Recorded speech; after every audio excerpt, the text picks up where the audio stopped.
que se me olvide.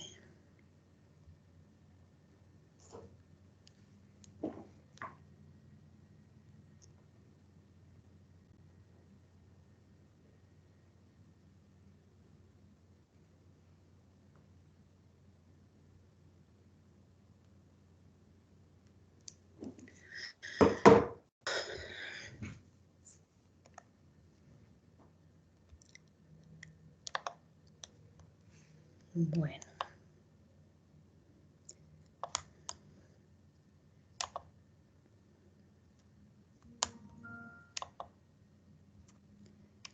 Muy bien. Buenas tardes nuevamente. Es que estoy aquí en mi oficina. El día de hoy vamos a comenzar, digamos, una tercera parte de la primera sección de prácticas de laboratorio, que la enfoqué de la siguiente manera, que es detección de parásitos sanguíneos y tisulares. Que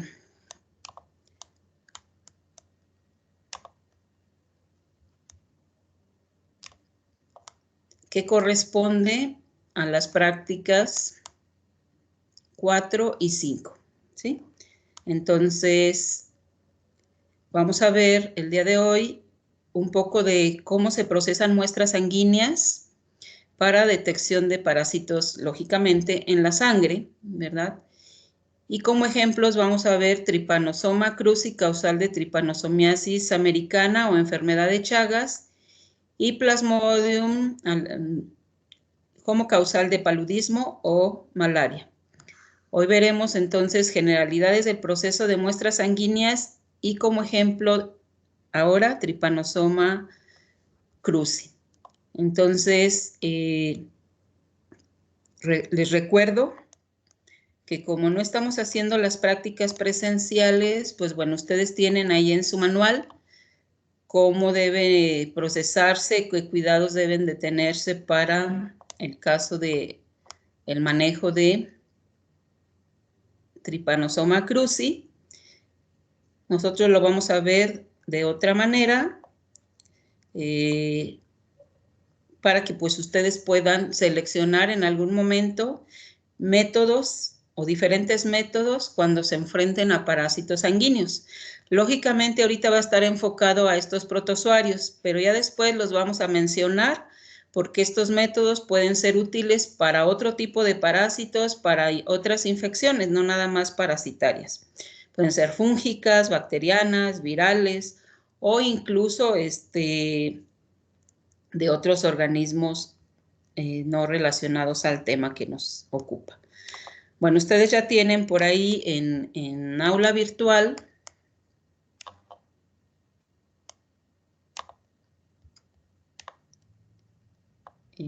este material y bueno, ahorita tienen un video y en la presentación tienen unas ligas que ustedes pueden consultar en otro momento. Ahorita solamente vamos a revisar unas que son de interés para explicar el tema.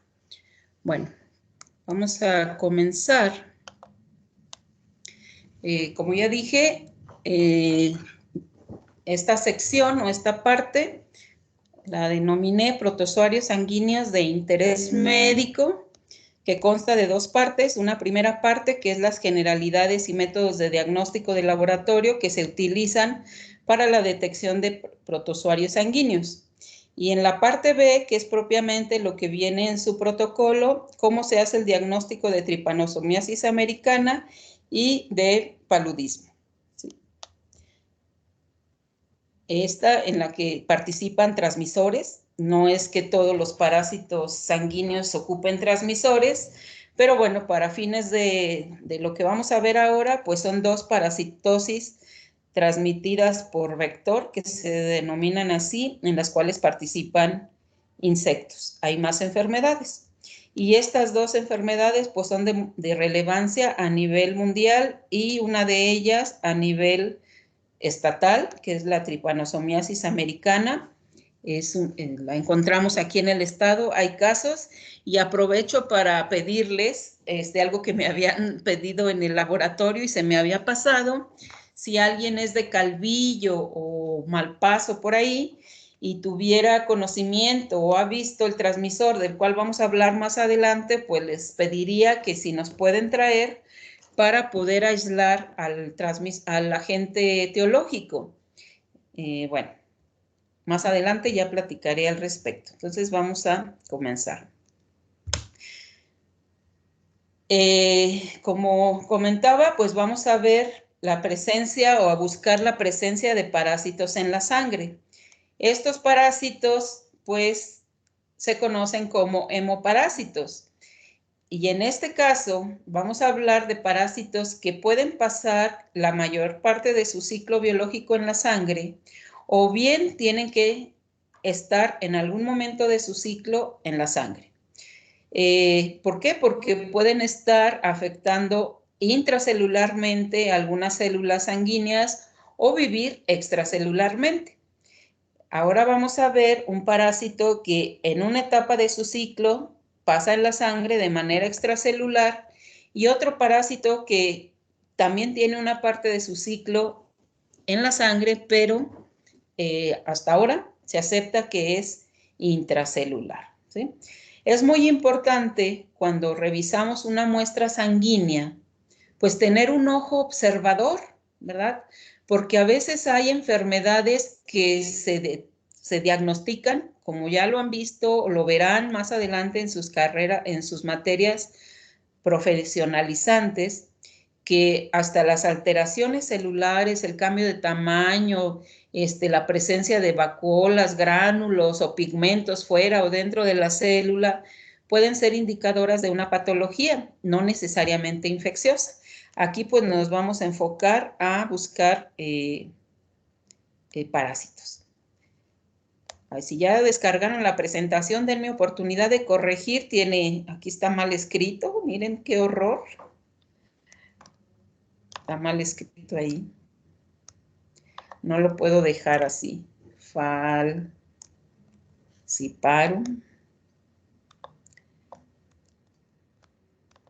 Qué barbaridad por estar en las carreras. Bueno, entonces vamos a ver estas parasitosis.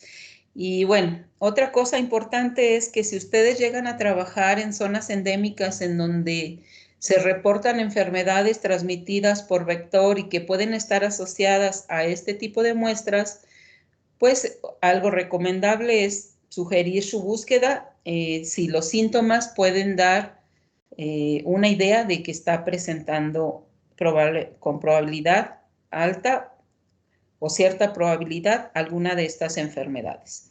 Bueno, vamos a la primera parte, en la cual hablaremos de algunos métodos, van a estar enfocados a hablar de estas dos parasitosis y ya después utilizados en cada una de ellas. Entonces, eso que nos quede claro, ¿sí? Bueno, existen métodos directos e indirectos. Métodos directos que nos van a decir porque está el parásito, porque lo vemos sus estadios, sean trofozoitos, sean larvas, sean huevecillos, bueno, en la sangre no vamos a encontrar huevecillos de gusanos, pero estamos viendo un estadio del parásito. Por eso es que se conocen como métodos directos. Los métodos indirectos van a ser aquellos en los cuales podemos detectar a la presencia o que han estado presentes los parásitos ahí. ¿Por qué? Porque dejan componentes celulares que van a ser antigénicos, o bien hay una respuesta inmunológica y podemos detectar anticuerpos, ¿verdad? O bien detectamos su genoma, su DNA, algunas proteínas que han dejado, pero no directamente vemos al parásito, ¿verdad? Y tenemos un método que es el tradicional, que ya conocemos incluso de los coproparasitoscópicos, que son las observaciones en fresco o preparaciones en fresco. En este caso, pues sería la observación directa de muestras de sangre, cultivo o maceraciones de biopsia o de algunas secreciones, según sea el caso. por ejemplo, voy a mencionar aquí un examen directo. ¿Se acuerdan de que podíamos sacar una biopsia o hacer una punción de hígado y buscar trofosoditos? Pues bueno, algo parecido aquí. Entonces, la observación directa de muestras de sangre. Todo tiene sus pros y sus contras, sus ventajas y sus desventajas. ¿Cuándo vamos a tener utilidad, por ejemplo, de esta parasitosis, de las que estamos viendo en este caso? Pues solamente cuando tengamos una gran cantidad de parásitos en la sangre. Se ha demostrado o se ha probado o se acepta, según la Organización Mundial de la Salud, que si hay más de 2,000 parásitos, para el caso de Trypanosoma cruzi, o más de esos por mililitro de sangre, pues es factible que tengamos la probabilidad de poderlos observar. Y también, siempre y cuando lo observemos la muestra, máximo 8 horas después de que se obtuvo esta muestra. Si dejamos más tiempo, los estadios parasitarios se van a inmovilizar. Aquí les voy a poner, les puse una flechita para que, así tal cual, a ese enfoque, ¿cómo podemos detectar? Estos son eritrocitos, ¿verdad? Esta es una muestra de un ratón, de los que se tienen aquí en el laboratorio, en el departamento de microbiología, y que pues se mantienen gracias a chinches que traen estudiantes o consiguen los profesores. Entonces, si ustedes trajeran alguna, pues se purificaría la cepa para caracterizarla y tener una descripción de las especies que hay aquí, o las variedades que hay aquí en Aguascalientes. Entonces voy a darle movimiento. Me dicen si pueden visualizar algo muy transparente que se va a mover en este hueco. Escogí este video pues porque aquí se veía el huequito, pero en otro momento pues puede estar moviéndose por otra parte y hay que estar moviendo el micrométrico y macrométrico para poder visualizar y revisar toda la muestra. Entonces vean aquí. Ya anda por acá, ya se cerró.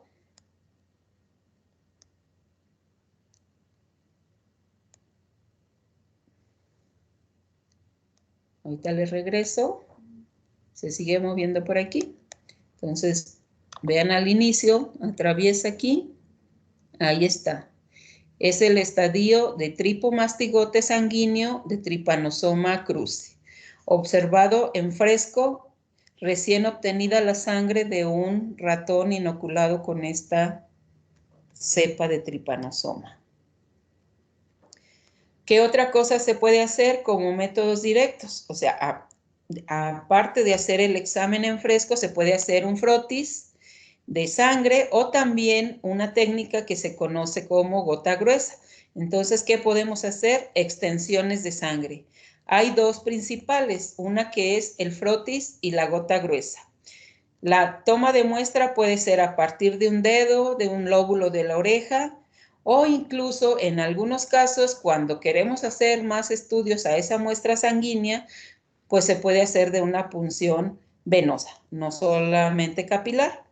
Bueno, ahí tienen el texto, tienen una referencia, yo les voy a explicar acá.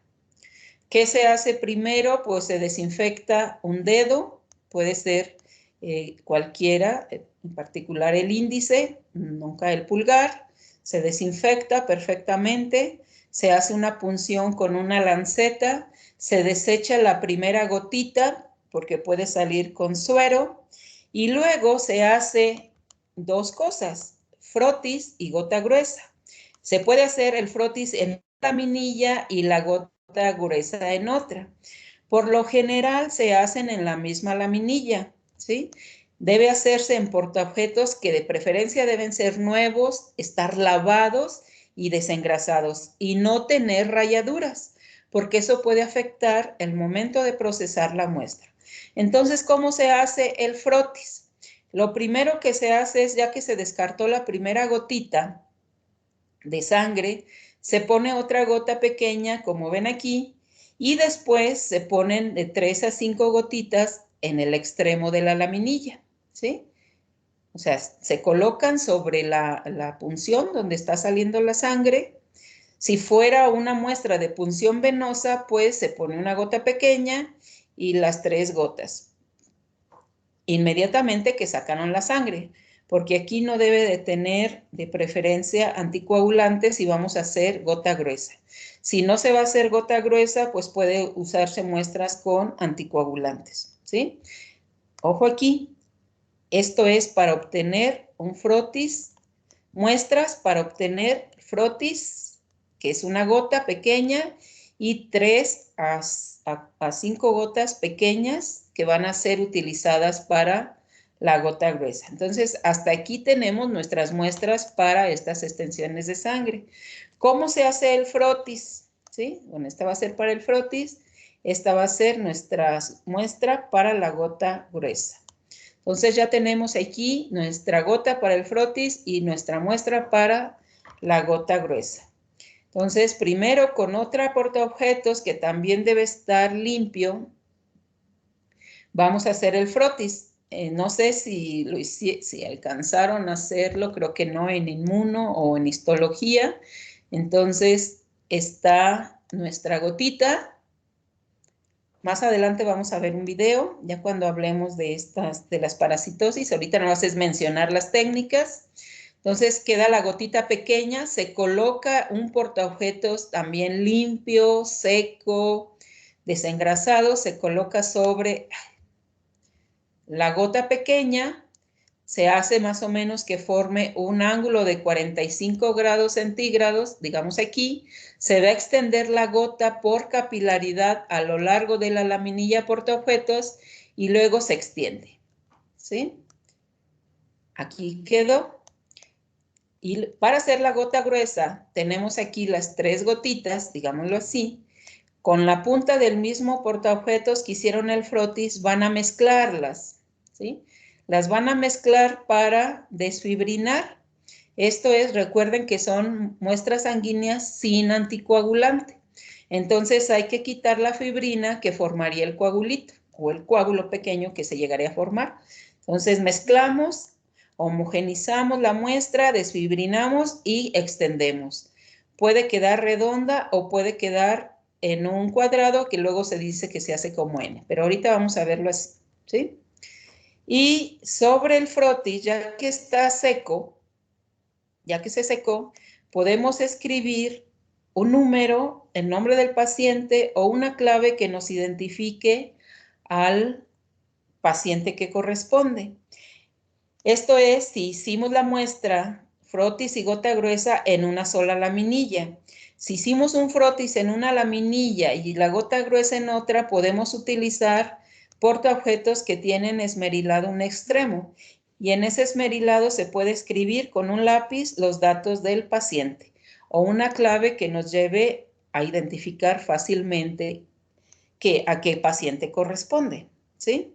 Bueno, y nos quedaría algo así. Entonces, el frotis es pequeñito y aquí está la gota gruesa. Hay que dejar secar, ¿sí?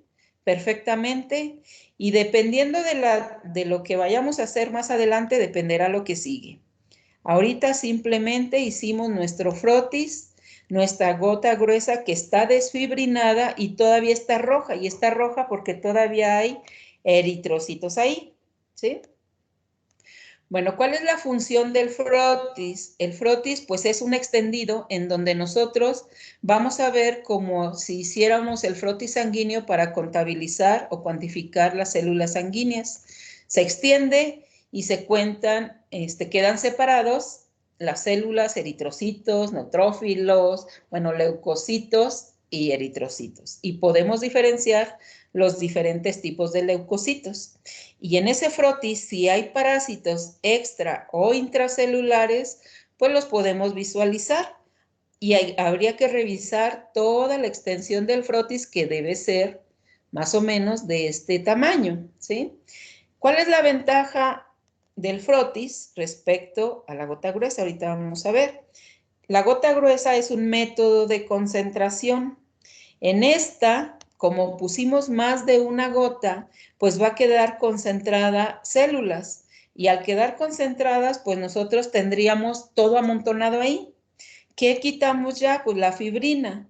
Después tendríamos que lisar las células, particularmente las células rojas, para que pudiéramos visualizar, una vez teñidas, pues todo lo que estuviera ahí, ya sea que haya estado fuera o dentro de las células del hospedero. Entonces, ¿qué ventaja hay en el frotis y la gota gruesa respecto a la gota gruesa y viceversa? Bueno, una es que en el frotis, pues como queda extendido, nosotros podemos ver alteraciones celulares en las células del hospedero, podemos ver si el parásito es intra o extracelular y también podemos visualizar la morfología propia del parásito en relación a las células del hospedero, ¿sí? O sea, en esta podemos incluso hasta cuantificar de alguna manera, por cierto número de campos, cuántos parásitos hay. En el caso de la de la gota gruesa, como es un método sencillo de concentración, pues en un campo más reducido vamos a tener una mayor cantidad de estructuras parasitarias. ¿Cuál es la desventaja? Que aquí no vamos a poder visualizar los cambios o alteraciones celulares en el caso de las células del hospedero y probablemente tampoco vamos a poder ver qué alteraciones tenga el parásito referente a las células del hospedero. ¿Por qué? Porque en esta vamos a quitar o vamos a alisar, como veremos más adelante, las células del hospedero. Entonces, aquí es un método de concentración sencillo, de muestra y un extendido, ¿verdad? Debe quedar así, así como lo ven de pequeño, porque la gota debe ser pequeñita. Y esta, bueno, aquí por ejemplo, vean, esta es una laminilla esmerilada y ahí se puede escribir los datos del paciente. Si nos queda esto así, eso no está bien, entonces debe quedar así, ¿de acuerdo? Bueno, en algún momento espero que lo puedan hacer para que puedan practicar eso. Esto se hace, ¿qué ventajas hay de hacer este tipo de extensiones de muestras sanguíneas? Que ustedes pueden hacerla, por ejemplo, en su consultorio y mandarla al laboratorio. Pueden hacerla en el campo, guardan sus muestras, las resguardan del polvo y las pueden mandar al laboratorio. Lógicamente, pues no deben pasar mucho tiempo antes de que sean procesadas en el laboratorio para su observación, ¿sí? Pero es una ventaja. Ustedes lo pueden hacer en su propia consulta, en la cama, en un hospital, en un paciente que está hospitalizado, ¿verdad? Esa es una ventaja de esta técnica de extensión de sangre.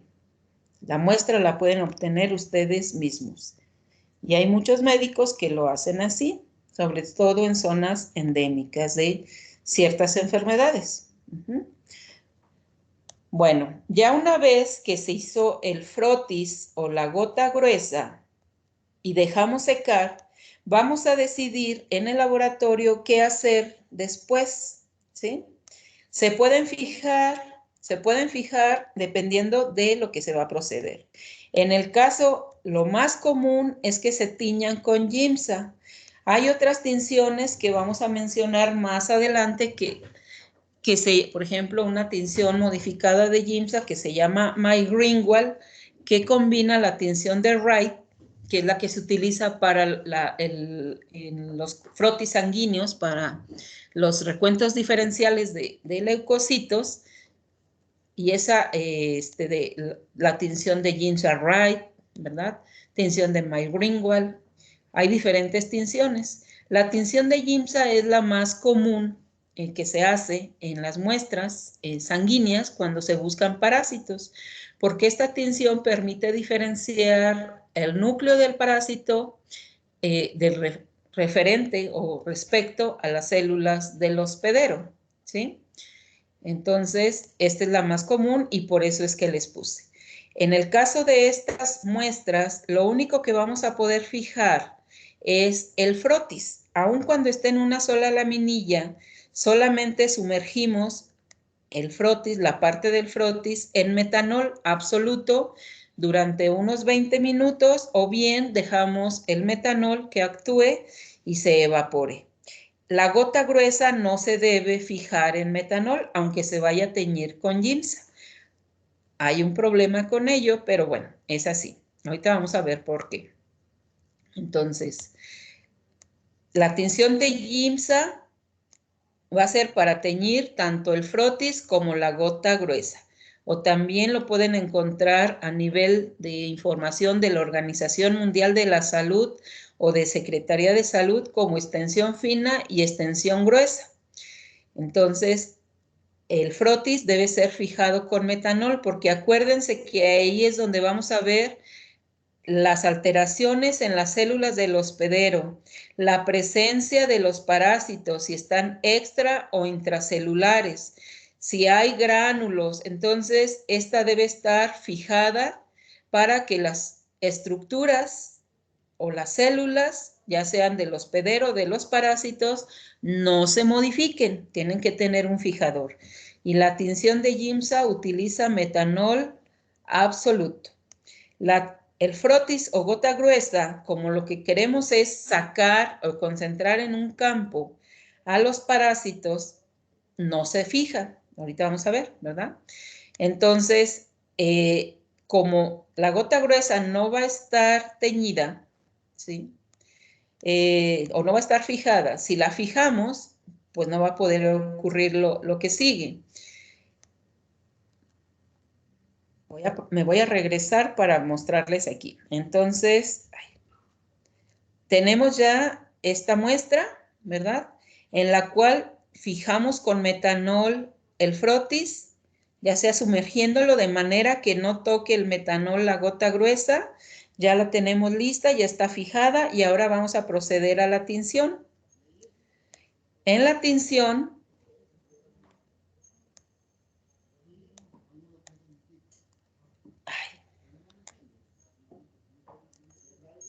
ven, les digo. Creo que me faltó hacer eso, pero bueno, ahí está la liga.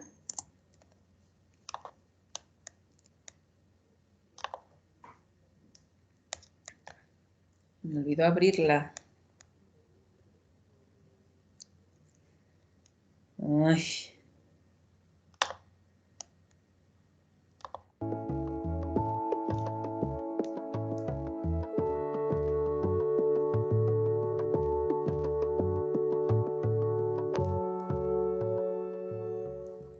Se pueden realizar dos tipos de preparaciones para el diagnóstico de malaria. En esta ocasión prepararemos la extensión de sangre. Se trata de una técnica más rápida que la gota gruesa y con la que se altera menos la morfología del parásito.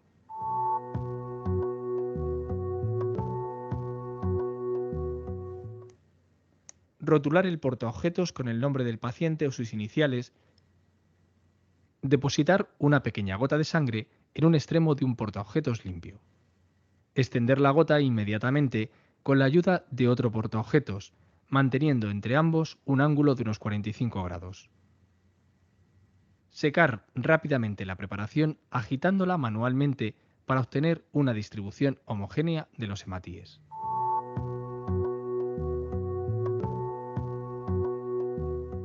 Podemos teñir la muestra de extensión de sangre mediante la tinción de Giemsa o la tinción de Fiel. Si optamos por utilizar la técnica de tinción de Giemsa, necesitaremos agua y Giemsa, además de un mechero de gas, alcohol o metanol. Diluir una décima parte de Giemsa en agua.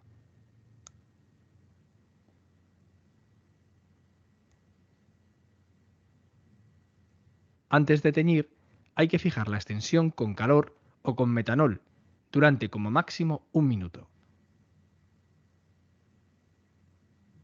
En caso de utilizar metanol, al acabar inclinar levemente el portaobjetos para que caigan los restos del mismo. Cubrir la extensión con Giemsa al 10% durante 30 minutos.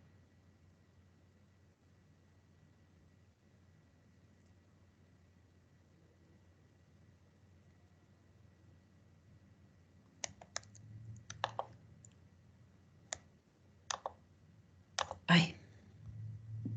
Bueno, aquí de comentarles, los tiempos, la preparación va a depender de cada laboratorio, según el reactivo, la marca del reactivo, según sean las condiciones, insisto, propias del laboratorio. Entonces, los tiempos varían, ¿sí? Aquí lo que quiero que vean es de que también se puede hacer de una punción venosa, como lo vieron aquí, y pues nos queda un poco más de sangre.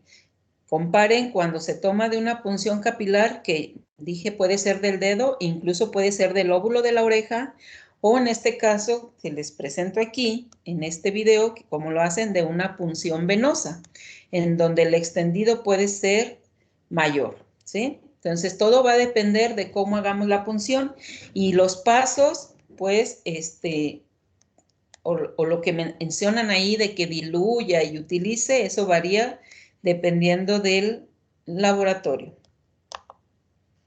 Cubeta con agua del grifo, agitándola fuertemente durante 3 segundos.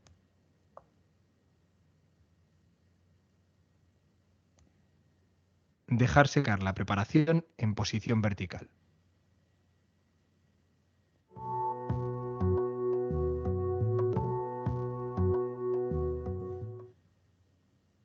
Es necesario examinar numerosos campos microscópicos antes de realizar el diagnóstico.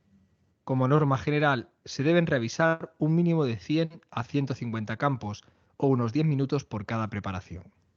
Para la identificación de malaria deben observarse morfología de los parásitos, que además nos permitirá determinar el estadio del ciclo vital en el que se encuentran, trofozoito, esquizonte, tamaño de los hematíes parasitados en relación a los no parasitados, y presencia de punteado, granulaciones y pigmento malárico en el interior de los hematíes.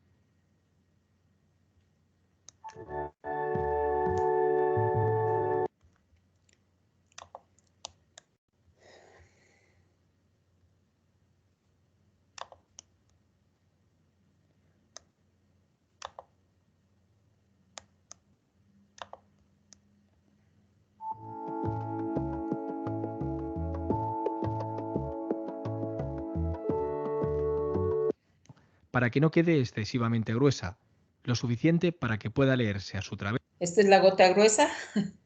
Ya me omití lo de Suficiente para que pueda leerse a su través la letra impresa de un periódico.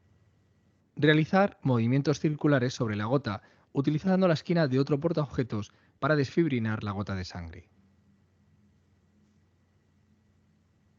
Dejar secar completamente a temperatura ambiente.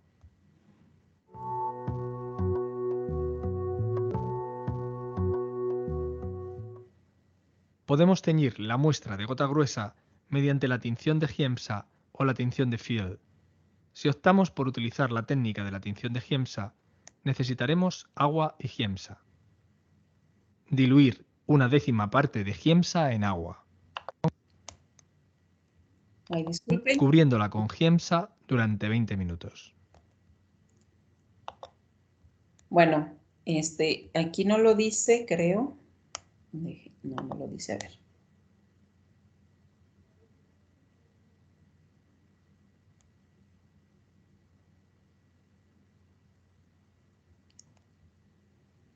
Pasado este tiempo, lavar la preparación agitándola delicadamente en el interior de una cubeta con agua.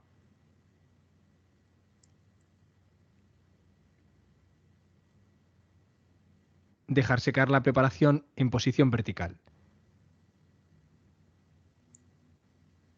Una vez seca, observar al microscopio.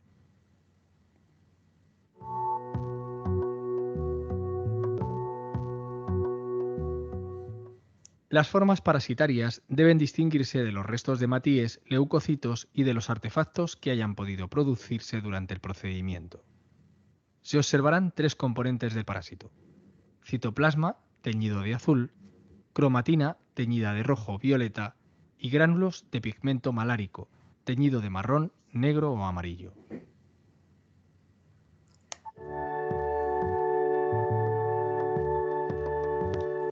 En el interior de una cubeta con agua.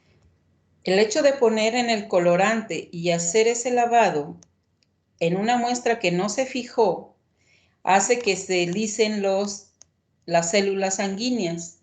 Entonces, eso permite que se vean los parásitos de diferente manera.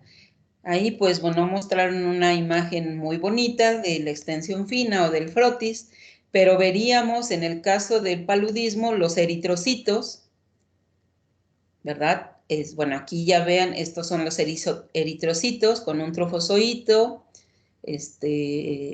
joven, no casi, bueno, no maduro, y aquí ya dividido el parásito en merozoitos y la presencia de esos gránulos que mencionan, ¿verdad?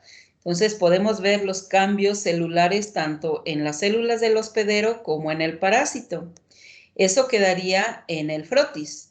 Cuando se hace la extensión gruesa o la gota gruesa, pues se lisan, en el caso de malaria, los eritrocitos, que son los que son parasitados por Plasmodium. Entonces se liberan las formas parasitarias. Esto, digamos que sería esto, este está dentro del eritrocito y aquí ya están fuera, ¿verdad? Entonces todos estos son parásitos. ¿Por qué es importante no fijar?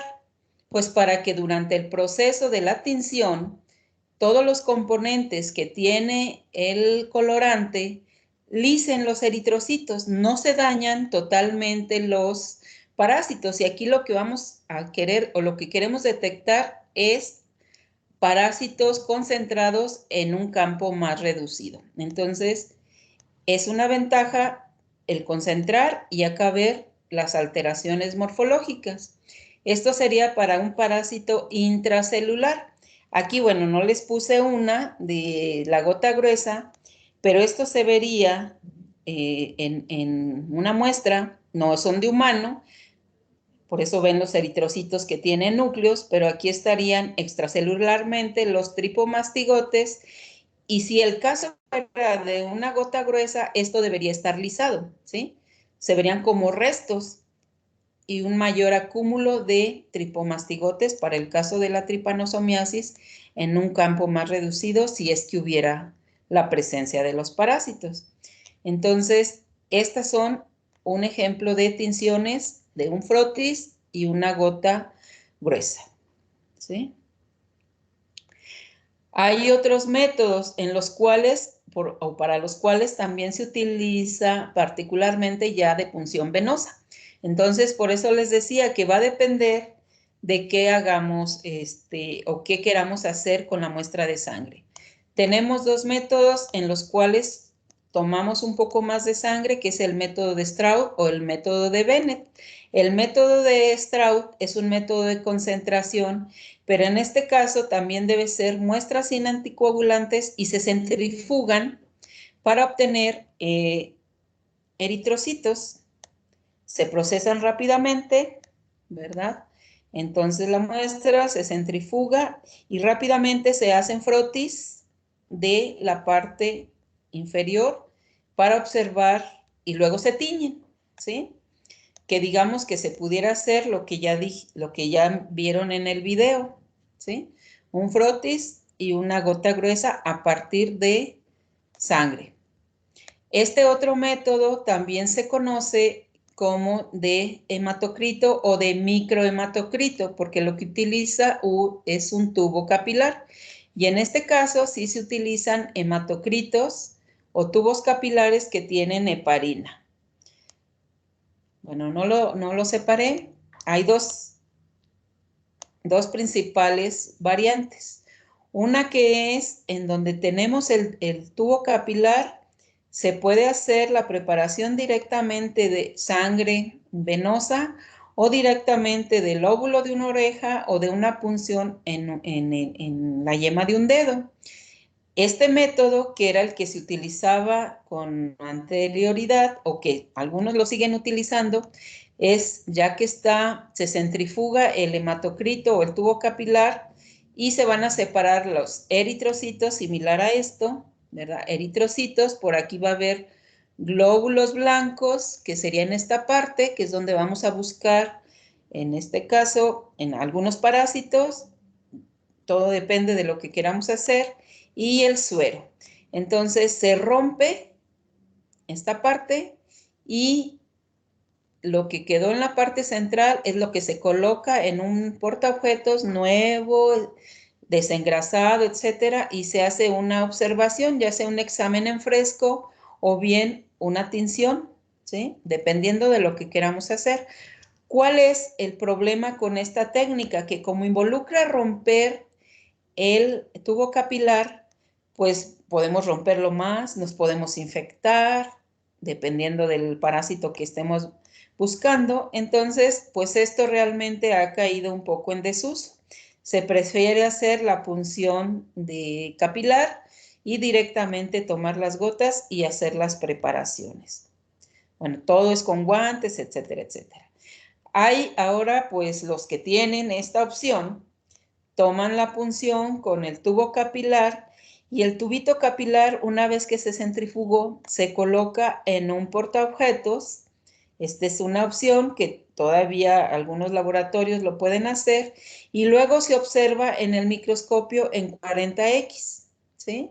Para buscar movimiento de células en esa porción, o incluso ya hay la opción en que estos tubos capilares tienen compuestos fluorescentes que se van a pegar a los parásitos y luego se observan ya sea de manera directa en un microscopio de luz visible o de luz fluorescente, y dependiendo del parásito que se quiera detectar, pues se va a emitir una fluorescencia o no. Entonces, esto pues aún sigue siendo costoso, esto es riesgoso porque hay que romper el tubo capilar y en este caso tener un microscopio que nos permita ver la fluorescencia de los parásitos. Igualmente, más adelante les voy a mostrar una imagen simplemente para eso. Entonces, de un tubo capilar podemos obtener una muestra para hacer un examen en fresco o hacer un frotis, o bien directamente observar el capilar en 40X, o si tiene algún marcador que emita una fluorescencia, podemos usar menos amplitud. Aquí nada más es para ver en dónde se van a buscar los parásitos, que sería en esta capa, en la interfase, ¿verdad? Entre las células rojas y el suero, donde van a quedar las blancas en unión con algunas células rojas, células blancas con células rojas. Acá está el suero, entonces se pega así tal cual en el borde del portaobjetos y se observa. Y otros no, ya hay aparatos en los cuales se introduce directamente el capilar, emite una fluorescencia que puede ser leída por el aparato o bien visualizada en un microscopio. Entonces, hay diferentes variantes. Tenemos algunos métodos indirectos. Aquí les puse como ejemplos algunos que se pueden utilizar para Chagas, porque pues el plasmodium, los plasmodios humanos hasta ahora pues no se han podido cultivar, obtener en modelos in vitro o modelos animales, salvo que sean en humanos. Entonces, estos serían algunos ejemplos para Chagas. Simplemente los vamos a mencionar. Entonces tenemos uno que se conoce como senodiagnóstico, en el cual lo importante es que se utiliza el transmisor de la parasitosis. Este método, jóvenes, también se utiliza, por ejemplo, para detectar enfermedades virales transmitidas por vector, ¿sí? Hay institutos como en la Universidad de Nuevo León, en donde trabajan con dengue y tienen mosquitos libres de parásitos específicos para ciertos virus, y pues se hace lo mismo. Entonces, aquí lo pongo como ejemplo para Chagas. En este caso, como el transmisor es una chinche, pues se tienen en el laboratorio chinches que se están monitoreando y que realmente estén libres del parásito, y luego en el paciente en el cual se sospecha que tiene la parasitosis, y lo que se hace es colocar en el antebrazo, se inmoviliza en el frasco, aquí está el frasco, se le pone una gasa a una malla, la chinche se mantiene sin comer de 14 días a un mes, para que una vez que se coloca en el antebrazo, pues el pique al hospedero, ¿verdad? Le chupe sangre. Y bueno, ahorita vamos a ver cómo se transmite esta parasitosis, pero aquí lo importante es que chupe sangre y en esa sangre vayan las estructuras parasitarias o los estadios parasitarios. Una vez que se dejó ahí unos 30 minutos, el paciente debe mantener el brazo inmóvil, debe estar en la oscuridad, se debe cubrir de la luz para que el insecto pueda chupar la sangre, y después de que ya se retira el insecto, se deja aproximadamente 14 días. Al paso de 14 días se revisa la materia fecal de la chinche, porque estamos hablando de Chagas, para buscar las fases del parásito. ¿Qué ventajas tiene este método?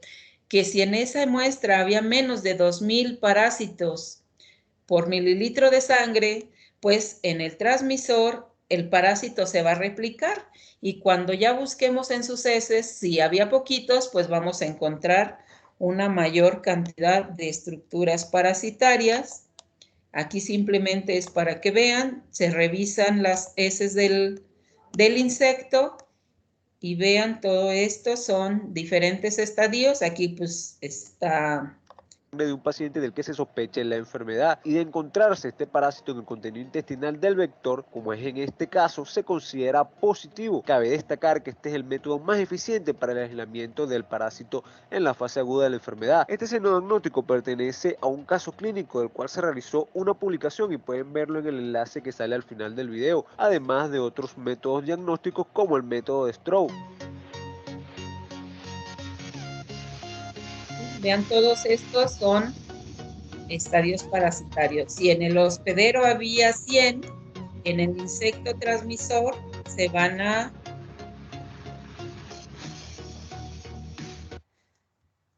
a reproducir estos parásitos, y pues los vamos a poder observar en mayor cantidad. Entonces, ojo, el transmisor debe estar libre de parásitos, ¿verdad? Porque si no, pues el riesgo es, si no tenía el paciente, pues le vamos a pasar. La otra es que si se obtuvo sangre venosa, pues esa sangre se pueda cultivar. Hay varios parásitos sanguíneos que pueden ser cultivados, como el Trypanosoma cruzi, Leishmania, que también veremos en teoría, y esta sangre se cultiva en medios que van a tener generalmente dos fases: una fase sólida, que es agar sangre, y una fase líquida, que es la infusión de algún órgano. Puede ser de hígado, como dice aquí, puede ser de infusión cerebro-corazón. Entonces tiene una fase líquida que simularía el suero, y una fase sólida, ¿verdad?, que va a proporcionar los nutrientes para el parásito. Recuerden que es un hemoparásito, entonces pues va a proporcionar los nutrientes necesarios para el crecimiento.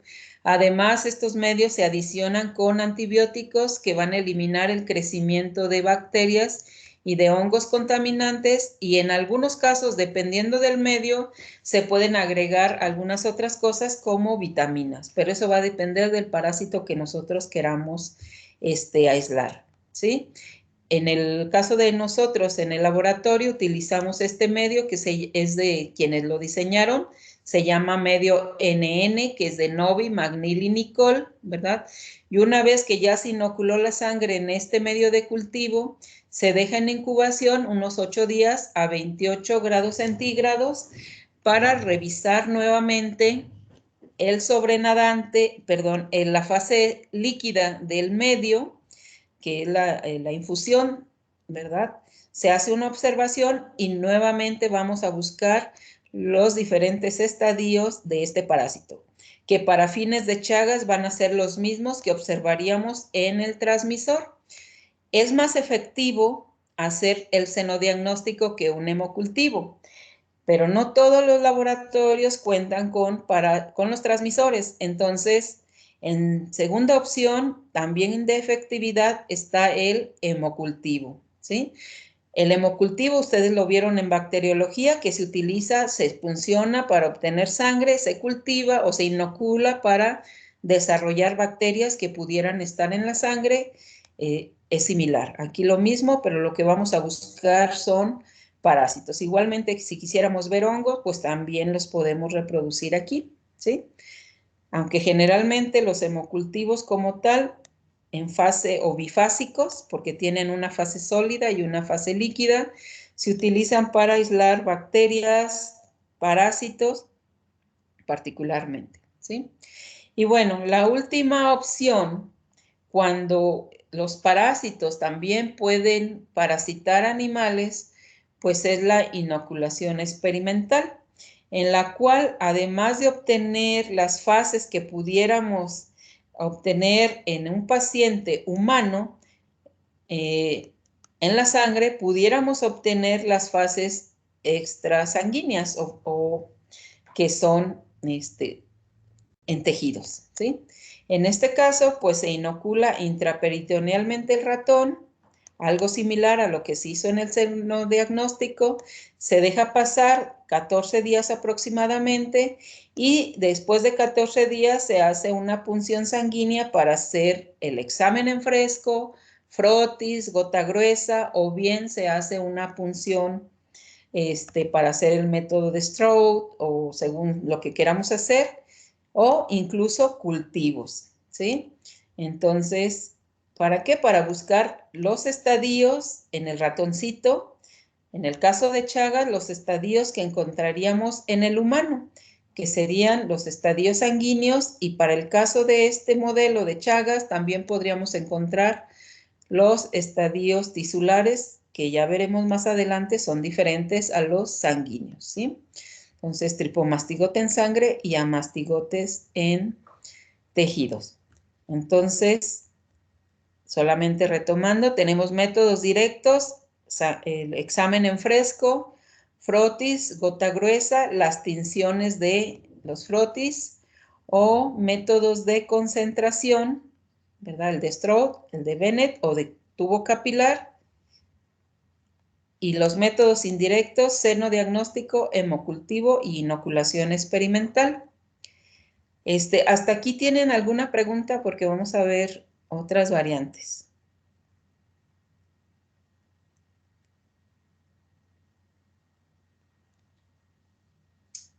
Yo nomás quería preguntar si en el senodiagnóstico, al hacer como el cultivo del parásito pues sí, en el mosquito, o sí, entonces no se observarían las fases de que se encuentran en el humano, ¿sí? ¿O sería diferente? No, no se encontrarían las fases en el humano, se encontrarían las fases que se desarrollan en el transmisor, pero bueno, eso va a depender de qué parásito estemos hablando. Pero aquí lo que se trata es de reproducir al parásito en su transmisor, porque el transmisor, pues también, dependiendo, ¿se acuerdan de aquellos de transmisores biológicos que teníamos los transmisores biológicos reproductivos, ciclos reproductivos, ¿verdad? Entonces va a depender de qué parásito estemos hablando a lo que se va a observar en el transmisor, ¿sí? Exactamente. No se van a desarrollar, en principio, aquí no se busca encontrar las fases que se obtendrían en el humano, sino las fases que se obtendrían en el transmisor. Pero ese transmisor debe formar parte del ciclo biológico del parásito. Yo, por ejemplo, no voy a utilizar una garrapata para hacer el seno diagnóstico de dengue, ¿verdad? Porque el transmisor de dengue es un mosquito, es Aedes. Entonces, ¿qué tengo que tener yo para hacer seno diagnóstico? Pues mosquitos del género Aedes para buscar al virus. Y en el mosquito, una vez que ya se infectó, se va a reproducir el virus y va a desarrollar las formas parasitarias que deberían desarrollarse en el mosquito. Para el caso de la enfermedad que estamos viendo aquí nosotros, la chinche, un triatómido, es el transmisor natural de Trypanosoma cruzi. Entonces, en él se desarrollan muchos más estadios de los que se observan en un humano y que van a ser diferentes a los que observaríamos en el ratón, por ejemplo. Ahorita vamos a ver ya Chagas particularmente, ¿sí? Entonces, efectivamente, los estadios que vamos a buscar en el transmisor son los que deben encontrarse en el transmisor, no los que vamos a buscar en el humano. A veces pueden coincidir, pero no siempre.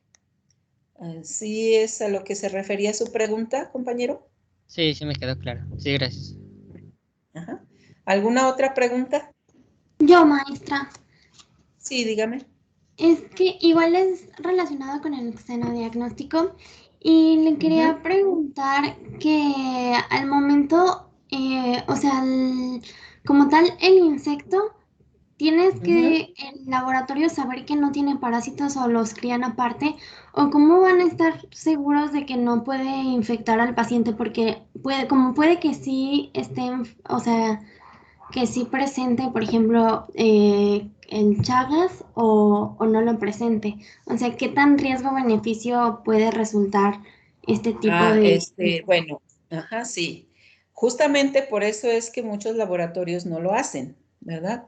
Pero por decir, si vamos a suponer que yo les estoy preguntando, sugiriendo si ustedes tuvieran la manera de conseguirnos chinches besuconas, que ahorita vamos a ver por qué se llaman así, si son de Calvillo, principalmente Malpaso, ¿verdad? Donde la incidencia de esta enfermedad es más alta que aquí en Aguascalientes, capital, Jesús María, etcétera.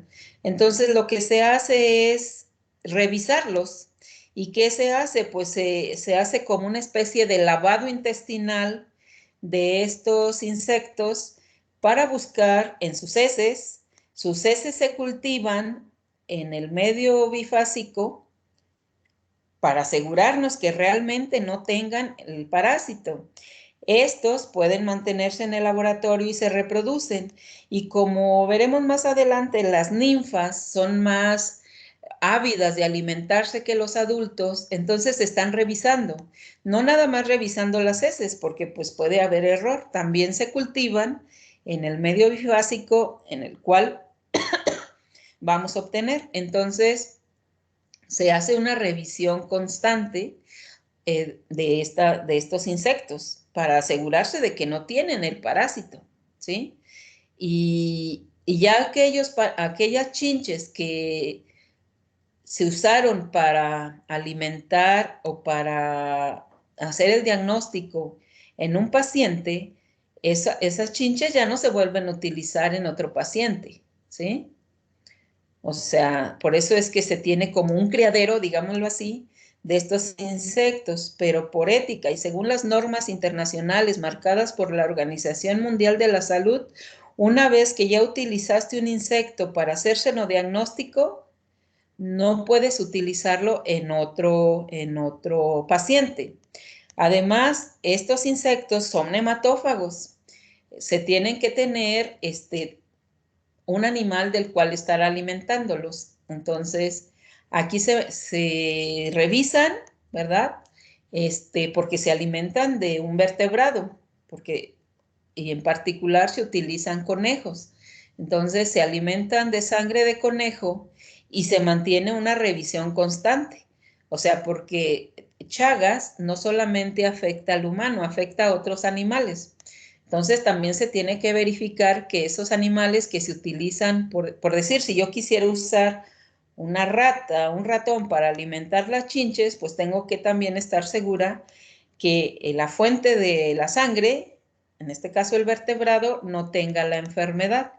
Entonces sí se tiene que tener mucho control sobre los insectos que se utilizan para el senodiagnóstico. No es de que, ay, aquí tengo uno, vamos a usarlo. Pues no lo he revisado, pero no. Se tiene que tener un control y seguir las normas éticas y de seguridad para poder ser utilizados en un paciente. ¿Sí? Ay, me estoy dando cuenta de un montón de errores de dedo, qué horror. Así, no supe quién preguntó, perdón. Fui yo, maestra, y gracias. No sean malos, díganme su nombre para irme acostumbrando al menos a sus voces. Soy Cintia. Cintia, el joven que preguntó antes, ¿cómo se llama? Yo soy Javier. Javier, ok, muy bien. ¿Alguna otra pregunta? Por mi parte no, maestra. Bueno, vamos a continuar. Entonces, dejé un lapso aquí porque también quiero comentarles que para las parasitosis, yo sé que estamos enfocándolas para los parásitos que vamos a ver en el laboratorio y que vamos a, que es Trypanosomiasis o Trypanosoma cruzi y Plasmodium. Pero estas técnicas, como ya mencioné, pues se pueden utilizar para otros parásitos.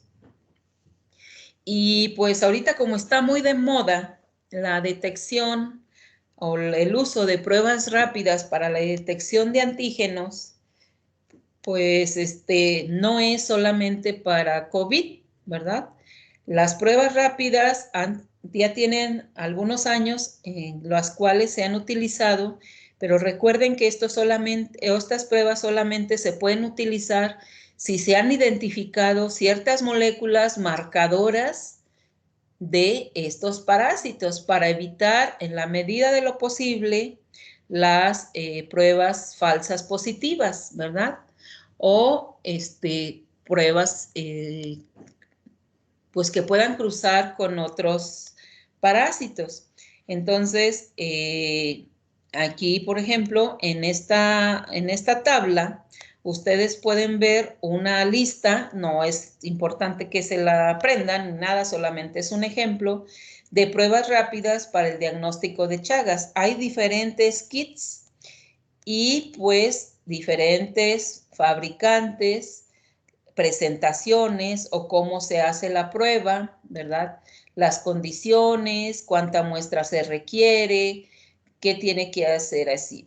Y bueno, ya revisando particularmente las referencias en las cuales se han sustentado sus resultados con alta o baja confiabilidad, ¿sí? Entonces, esas pruebas existen. No todas están validadas a nivel internacional. Estas pruebas rápidas tienen que ser validadas por Secretaría de Salud y, como sabemos, por COVID-19, por la Organización Mundial de la Salud. Entonces, ese es el caso para enfermedades como Chagas y paludismo. En esta, pues, es simplemente una serie de pruebas que existen para detección de antígenos de Chagas, y en este lado es un ejemplo de una prueba rápida para la detección de malaria. Igual para malaria hay diferentes presentaciones. Digo, esto es porque no quiero hacer propaganda a ninguna prueba ni decir que es la mejor, pero la Organización Mundial de la Salud tiene autorizadas ciertas pruebas rápidas de fabricantes para algunos países, ¿sí? Si ustedes quisieran utilizar alguna, pues deben verificar que ésta sea validada en su resultado y que éste sea confiable en más del 90% de los casos, ¿sí? Por ejemplo, aquí esta es para Plasmodium, en donde viene esta tirita, igual que en las de COVID o se me olvidó, les iba a mostrar una que tengo yo para Chagas, ¿verdad? No viene aquí la marca, pero pues se puede utilizar para cuestiones de prácticas, de laboratorio, así como con ustedes, en la cual debe dar positivo al control. Aquí podemos detectar anticuerpos en el paciente, bueno, se carga la muestra, ¿verdad? Aquí está una que es el control positivo. Esta siguiente banda que da positiva es para decir que es el género Plasmodium. Y este kit, que es a nivel internacional validado por la Organización Mundial de la Salud, detecta o diferencia la especie Plasmodium falciparum. ¿Y por qué es importante detectar la especie Plasmodium falciparum? Porque esta es de las 4 especies humanas la que es mortal, ¿sí? También ya veremos más adelante por qué puede ser. Entonces, aquí en México no es tan frecuente, pero pues bueno, ahí está. Y pues esta silla tenía, para quitarle todo el rollo al video, esta silla la tengo abierta. Entonces, en la parte inicial, ustedes tienen aquí la liga para que la vean, es esta esta que yo les abrí aquí. Viene como es y todo eso, ustedes ya lo pueden revisar, cómo viene cargado. Lo que me interesa es que veamos cómo se lee. Que todos los materiales de la prueba deben ser utilizados inmediatamente después de abrirlos. Empiece la prueba. Póngase los guantes. Recuerde usar guantes nuevos para cada paciente. Verifique la fecha de expiración en la parte posterior del paquete de prueba. Si la fecha ha caducado, use otro kit. Abra el paquete y prepare el dispositivo para la prueba. Verifique el color de la sílica gel. En la parte delantera del cassette escribe el código del paciente. Abra el empaque de la toalla con alcohol. Limpie completamente el lóbulo del paciente con la toalla con alcohol. Después de limpiar el lóbulo, déjelo secar al aire. El lóbulo de la oreja debe estar seco antes de la punción o puede que la prueba no funcione. No sople o limpie el lóbulo para secarlo más rápido. Realice la punción utilizando la lanceta. Deseche la lanceta inmediatamente después de pinchar el lóbulo. Dado que la sangre forma burbujas, tome la muestra sumergiendo el círculo de la pipeta en el sitio de punción. La cantidad de sangre recogida es muy importante. Esta es la cantidad correcta de sangre. Esto es muy poca sangre. Esto es exceso de sangre. Añada 5 microlitros de sangre en el pozo redondo de la prueba tocando la almohadilla de muestra. Deseche la pipeta invertida de muestra inmediatamente. Añade el número de gotas de diluyente de ensayo en el pozo cuadrado, destinado tal y como lo define el fabricante. La prueba CareStart se lee a partir de los 20 hasta los 30 minutos, mientras que la SD BioLine se lee a partir de los 15 hasta los 30 minutos, según las instrucciones del fabricante. No lea los resultados después de 30 minutos. La lectura tardía puede dar resultados falsos. Las PDR no se deben usar para hacer seguimiento parasitológico de los pacientes. Las PDR pueden dar resultado positivo hasta 30 días después del diagnóstico inicial. Cuando se tenga alta sospecha de malaria y la PDR es negativa, se debe solicitar una gota gruesa. Primero vamos a explicar la interpretación de la SD BioLine. La banda C significa control de calidad de la prueba y cuando se marca la interpretación es A. El dispositivo está en buen estado y B. Prueba negativa. Si no aparece, descarte la prueba y use otra. T1. Es positivo para Plasmodium falciparum.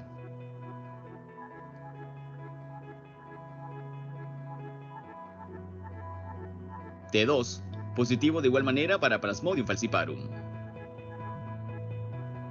T3. Es positivo a Plasmodium vivax. Y pueden aparecer todas las combinaciones posibles entre las bandas y el diagnóstico se leerá de acuerdo con las bandas pintadas. Ahora vamos a explicar cómo es la interpretación de los resultados de la prueba CareStart. La banda con es la banda de control. Siempre tiene que estar presente para considerar que la prueba es válida. Si no aparece, descarte la prueba y use otra. Las bandas posibles son PF es positivo a Plasmodium falciparum. BOM es positivo a Plasmodium vivax, o Plasmodium ovale, o Plasmodium malariae. Y pueden aparecer todas las combinaciones posibles entre las bandas y el diagnóstico se leerá de acuerdo a las bandas pintadas. Marque el resultado de la prueba en el cassette. Registre los resultados en la ficha de denuncia obligatoria semanal de casos de malaria. Deseche todos los materiales utilizados durante la realización de la prueba. Ahora recuerde, cada prueba se puede usar solo una vez, no intente reutilizar la prueba. Si tiene dudas con el resultado obtenido con la prueba de diagnóstico rápido, verifique las etiquetas. Revise el procedimiento realizado. Repita la prueba cuando el paciente tenga fiebre. Realice la prueba gota gruesa. Puede repetir la prueba con otro técnico. Verifique que leyó la prueba en el tiempo determinado por el fabricante. Si el color de las bandas es muy tenue, puede repetir la prueba de diagnóstico rápido. Recuerde que el color tenue confirma que es positiva. Verifique el uso del diluyente de ensayo correspondiente a la prueba. Si no le aparece la banda de control, Descarte la prueba que no tiene la banda de control. Verifique que hizo la lectura de la prueba de diagnóstico rápido en el tiempo indicado por el fabricante. Repita la prueba. Verifique las etiquetas de la prueba.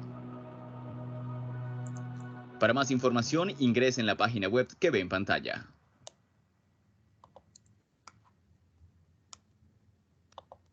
Bueno, entonces, por eso es que quería primero comentarles que todo va de la interpretación y cómo se hace va a depender de la marca comercial, ¿sí? Pero el fundamento, pues, es algo similar. Entonces, aquí este es otro tipo, ¿verdad? En donde se marca el control, que es Plasmodium SP, puede ser cualquiera de las tres, Vivax, Ovale o Malaria, y la tercera, Plasmodium falciparum. Un paciente puede tener más de un Plasmodium, ¿sí? Bueno, actualmente también existe... Sí, dígame. Una pregunta, maestra. Soy Taño. Bueno, me quedó una duda. En el video comentan que se tiene que repetir la prueba si el paciente tiene fiebre. ¿Por qué, maestra? Bueno, aunque vamos a ver después, cuando la malaria, una de las características es que la fiebre. Entonces, cuando tiene fiebre el paciente, hay una etapa, en esa etapa normalmente se están rompiendo los eritrocitos y hay una carga parasitaria diferente a cuando no tiene fiebre, ¿sí? Por decir, normalmente las fiebres son nocturnas. Y según el parásito que sea, por ejemplo, Plasmodium falciparum, se mantiene varios días alta la temperatura. Y las temperaturas pueden superar 40 grados centígrados. Entonces puede ser que entre los periodos febriles y cuando no haya fiebre, la carga parasitaria pueda cambiar y nos den falsos no falsos, sino que se pueda alterar el resultado por la carga parasitaria que puede haber al momento. Acuérdese que aquí lo que va a detectar, pues en general, la mayoría de ellos son los antígenos, ¿verdad? Del parásito. Entonces, si recuerdan las cuestiones inmunológicas, un exceso de antígeno o un exceso de anticuerpo nos puede dar no necesariamente la reacción antígeno-anticuerpo necesaria para el resultado, la interpretación del resultado. Por eso puede ser que influye. ¿Sí? Sí, muchas gracias, maestra. De nada. Esto es para malaria, ¿sí? En el caso de, por ejemplo, Chagas, puede tener fiebre, pero la fiebre no es intermitente. Puede ser durante varios días y pues ahí hay que conocer el ciclo biológico y aparte las pruebas se diseñan de acuerdo a la enfermedad que se quiere detectar, ¿sí? Por ejemplo, la de COVID, pues se hace directamente en la nasofaringe, que es donde está el parásito, ¿verdad? Entonces, sí hay que tener en cuenta las indicaciones del proveedor. ¿Sí? Bueno. En la actualidad, para enfermedades importantes, y digo importantes porque se consideran pandemias, se está buscando ya también encontrar secuencias en el genoma de estos organismos, ya hablando del caso de nuestro curso, parásitos, ¿verdad?, que puedan ser detectados en muestras biológicas. Entonces, el paludismo, la enfermedad de Chagas entran en esta clasificación y se han detectado ya algunas secuencias para poder identificarlos en estas muestras. Y tan es así que ya hay kits para malaria, por ejemplo, malaria humana, ¿verdad? Y para la enfermedad de Chagas, y detectan diferentes secuencias ubicadas o relacionadas a diferentes componentes celulares de los parásitos.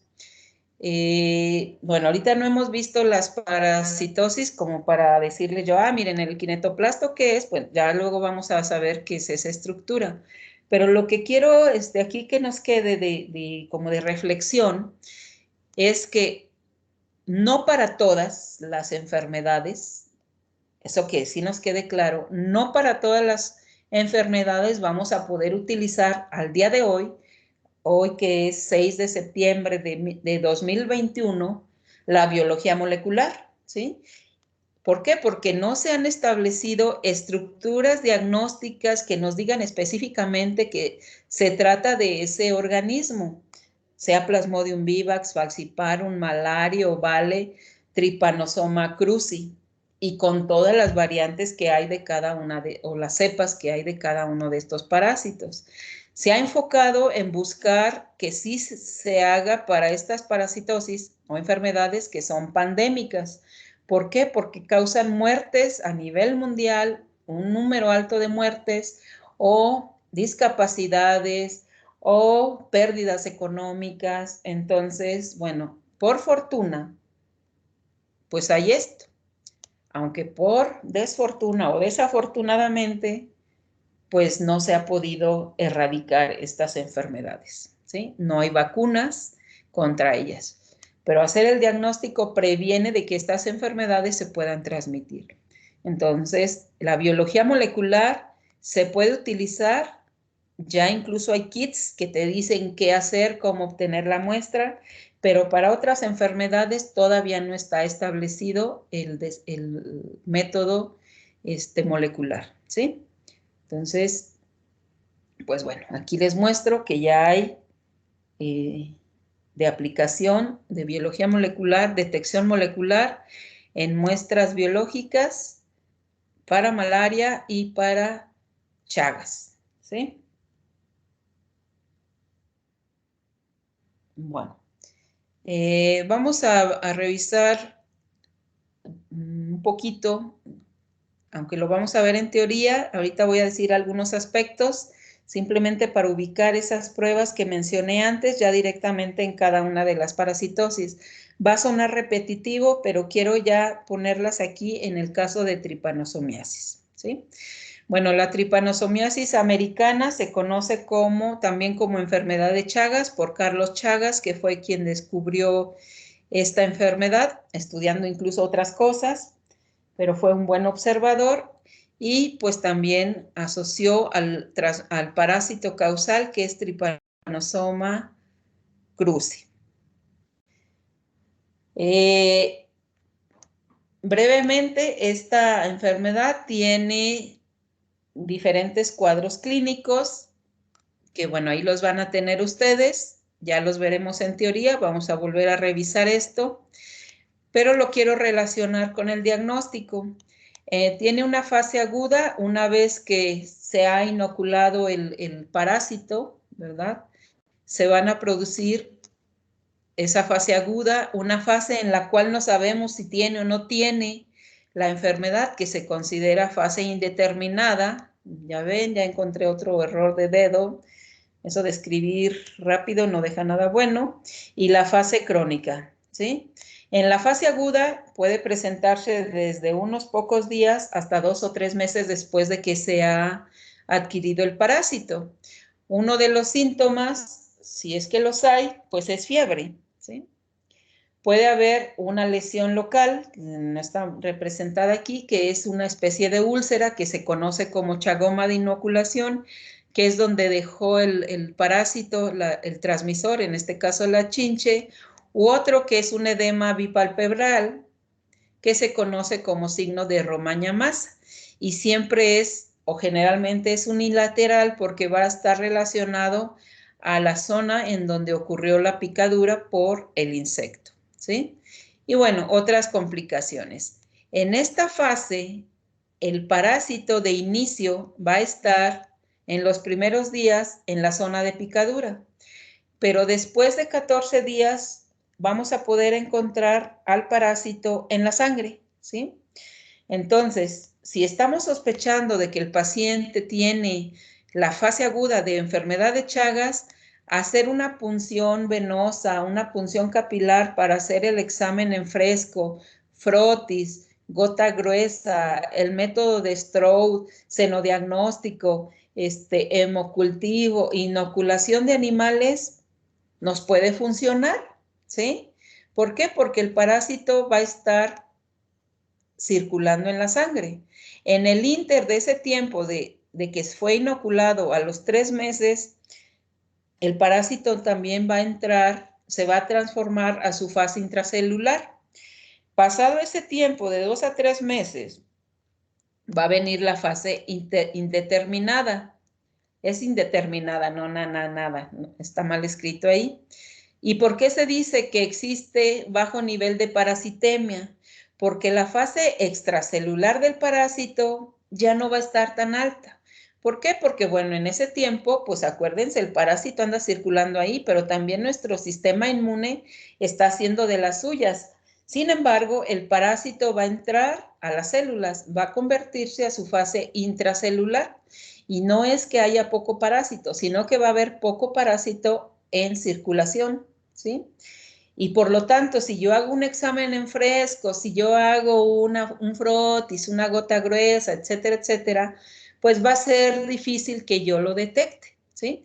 Es donde pueden entrar otros métodos, como puede ser la biología molecular o la detección de antígenos, ¿verdad? Las pruebas rápidas pudieran funcionar. Aquí estoy pensando en pruebas de laboratorio. Se pueden hacer otras pruebas, bueno, que ya veremos en otro momento. Aquí estamos viendo el proceso de la sangre, si no, luego los confundo, ¿sí? Entonces, esto lo marco aquí para que no se queden con la idea de que en todo el tiempo vamos a poder utilizar todos los métodos. Tenemos que hacer lo que ustedes van a hacer como médicos, la historia clínica, ver en qué posible fase de desarrollo esté la parasitosis y en función de ello, pues hacer sus pruebas o solicitar las pruebas de laboratorio. Entonces, las que mencioné hasta antes de las pruebas rápidas y las moleculares pueden ser útiles solamente al inicio de la enfermedad, en la fase aguda. Después de que viene la fase indeterminada, pues para esta parasitosis, la fase crónica es la que, en la que entra el paciente, en donde ya es difícil encontrar la fase sanguínea del parásito, ¿sí? Y es donde entra, ahora sí, mucho de las pruebas de imagenología o de gabinete, como porque el paciente empieza a presentar complicaciones orgánicas, puede tener dificultades principalmente cardíacas, ¿sí? En donde posiblemente lo que se requiere hacer es una biopsia y esa biopsia procesarla para hacer un cultivo. En el inter puede suceder que esas fases intracelulares salgan y se desarrollen las fases extracelulares, pero va a ser muy difícil detectarlas en la sangre, ¿sí? Y bueno, esto según la carga parasitaria que haya desarrollado en la fase aguda, la carga parasitaria que haya desarrollado en la fase indeterminada o que se haya mantenido porque el hospedero no logró eliminar totalmente, pues va a depender de eso la fase crónica. Y pues en esta fase, hacer todas las pruebas que les acabo de mencionar hasta ahora ya no son útiles. Aquí es donde entra mucho de hacer un estudio más detallado, orgánico del paciente, porque van a empezar a presentarse complicaciones, como ya dije, complicaciones cardíacas, el aumento de tamaño del esófago, el intestino, ¿verdad? Y puede haber incluso, se rompen aneurismas, particularmente del corazón, y puede venir la muerte.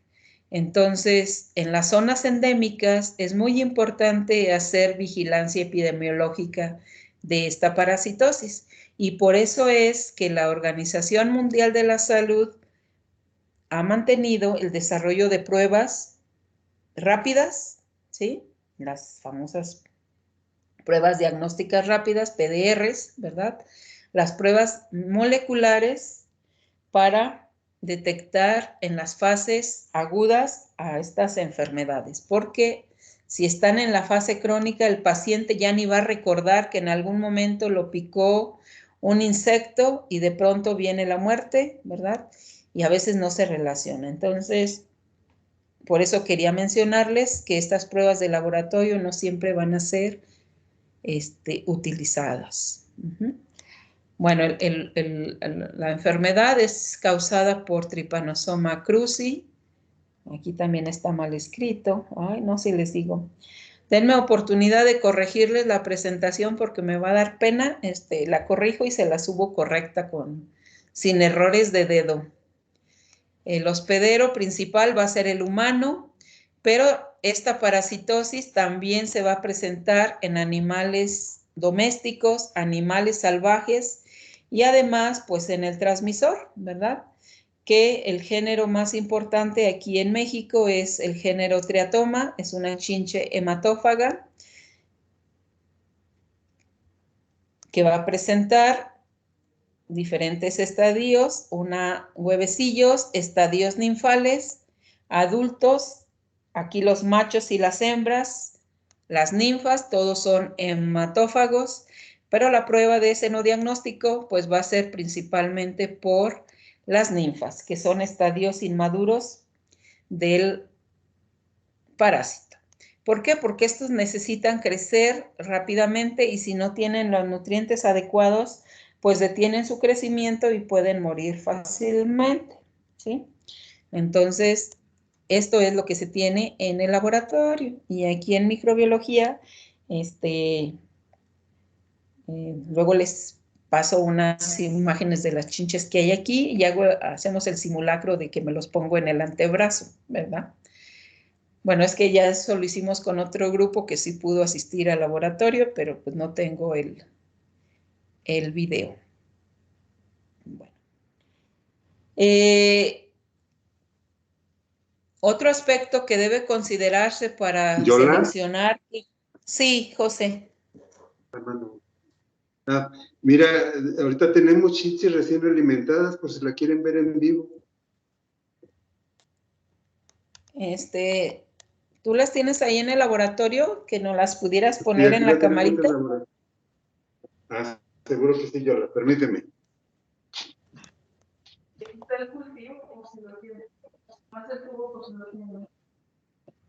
De cultivo sí tengo, nada más ahorita para que vean la chinche.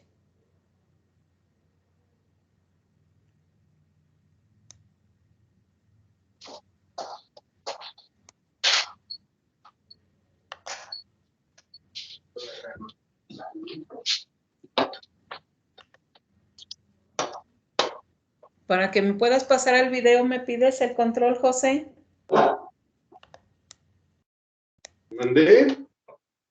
Ah, ya, listo. A ver si lo ven ahí. No. No, a ver. No, déjale. Ahí están, ya, ¿Ahí? ahora sí. Sí.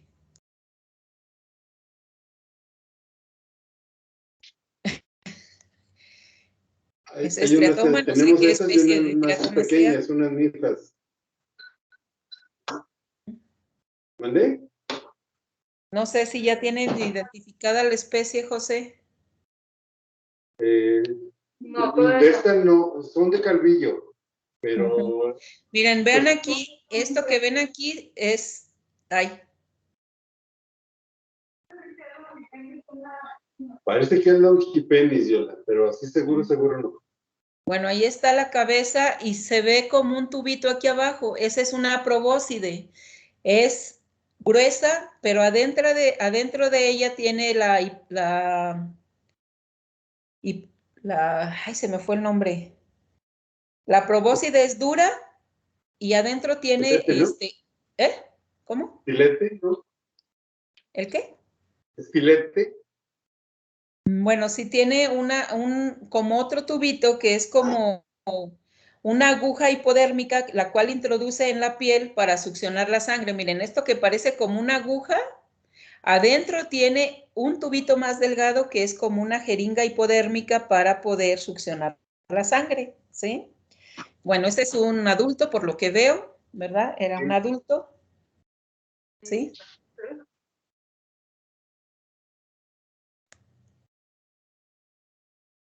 Nos deja ver la probóscide. ¿Tienes una aguja ahí, Normis? Ah, es que se desenfoca.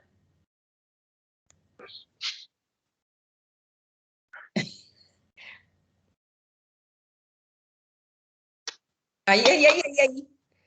Vean ahí. Ahí está la probóscide, ¿sí?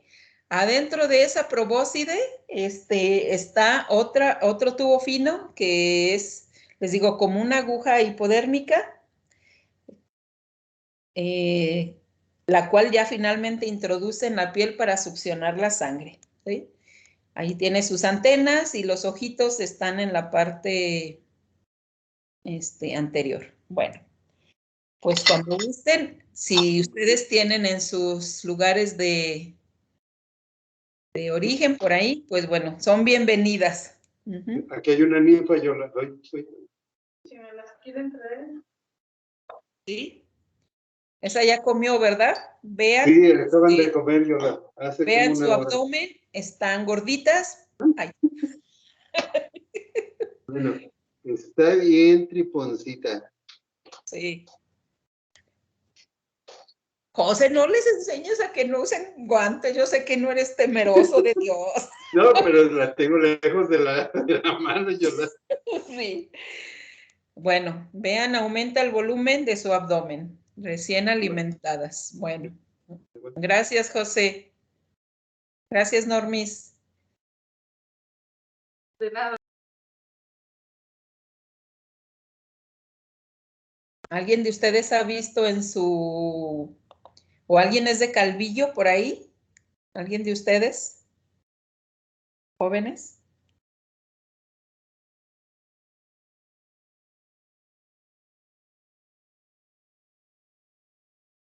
¿Nadie? De Calvillo creo que nadie, maestra. ¿No?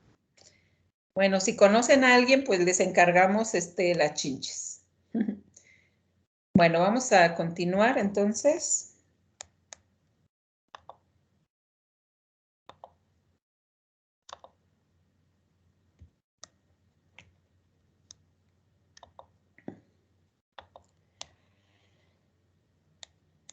Bien.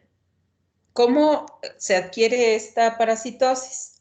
Simplemente para que no quede ahí la duda, este insecto es hematófago. Como ya vieron ahí, pues están planitos cuando no han comido, pero ya cuando comieron aumentan hasta 2 o 3 veces el tamaño de su abdomen, ¿sí?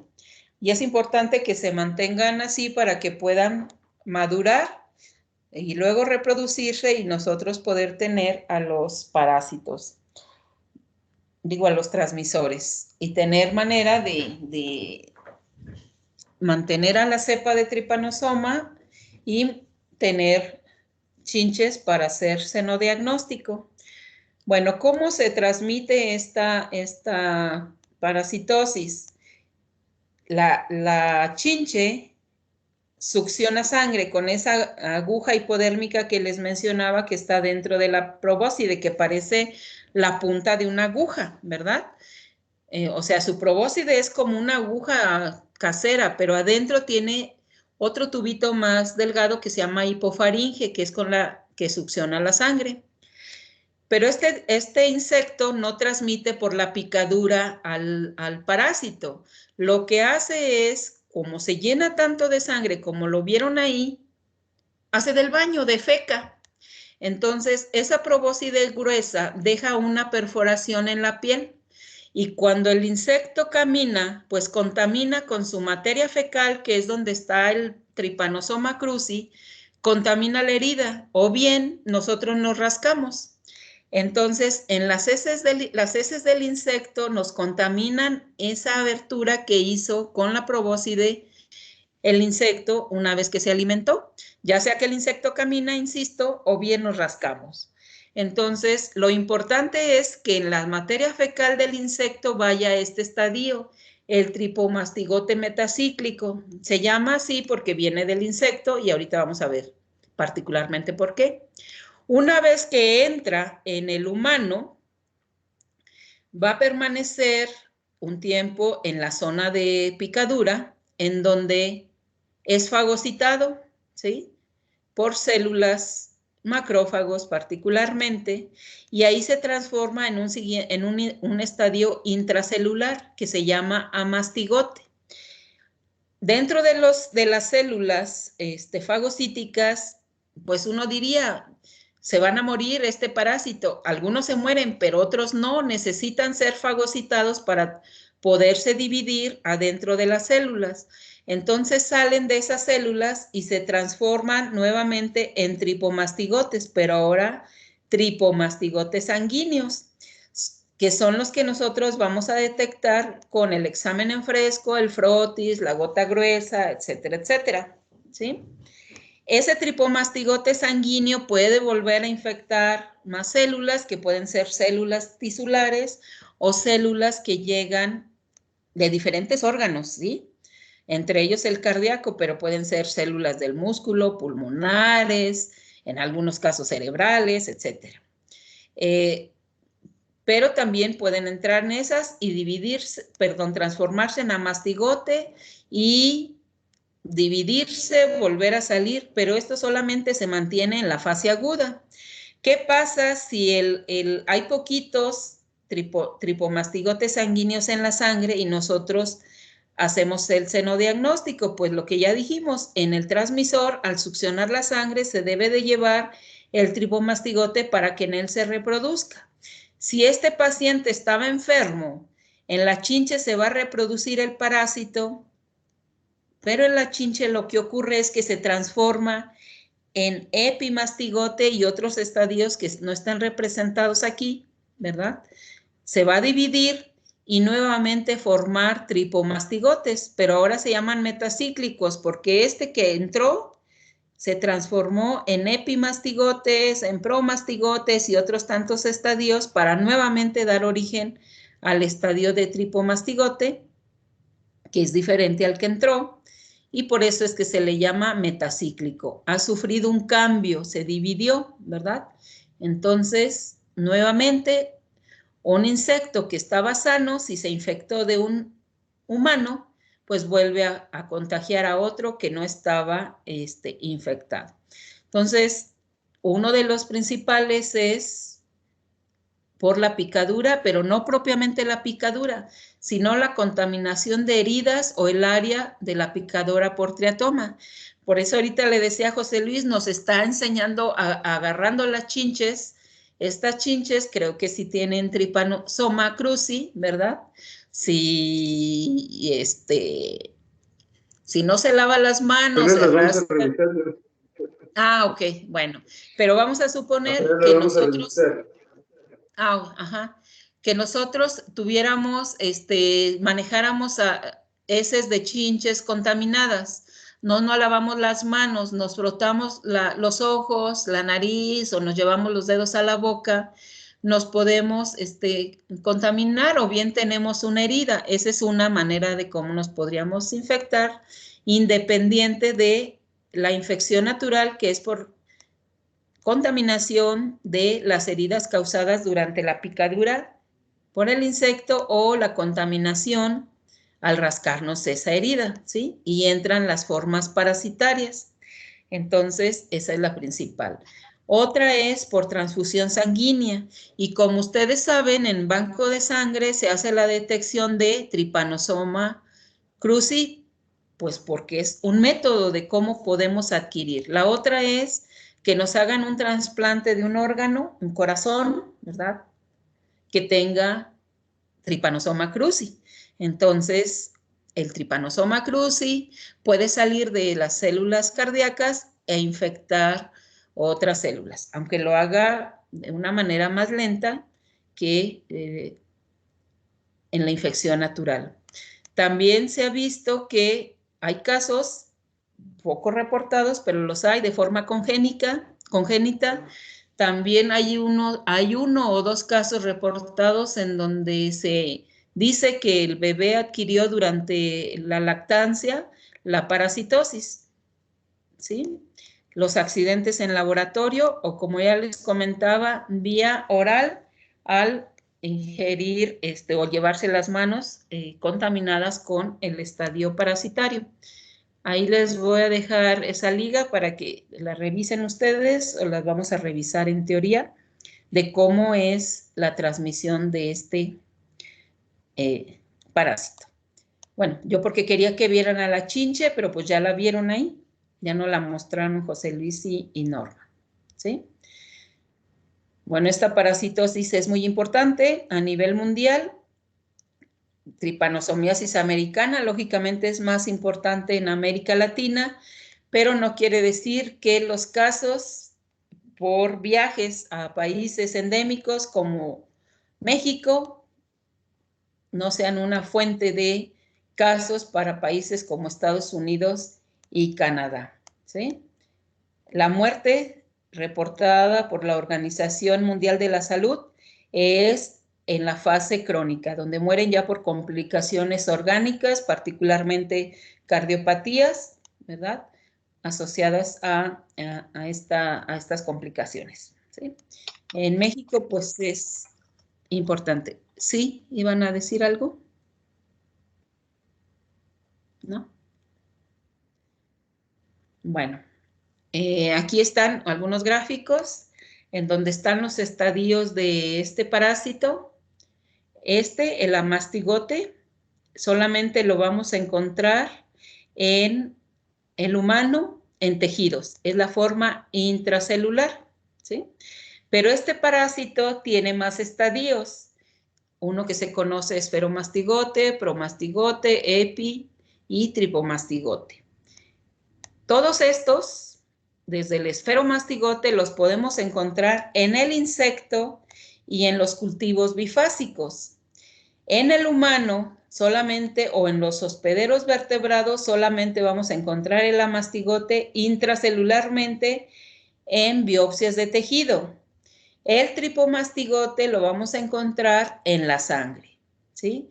Entonces, ¿qué caracteriza a este parásito? Aquí tenemos el núcleo, un cinetoplasto, que es donde se origina, bueno, está el cuerpo basal, donde se va a originar el flagelo. Y si recuerdan la sesión pasada o en alguna sesión anterior, hablábamos de la famosa membrana ondulante.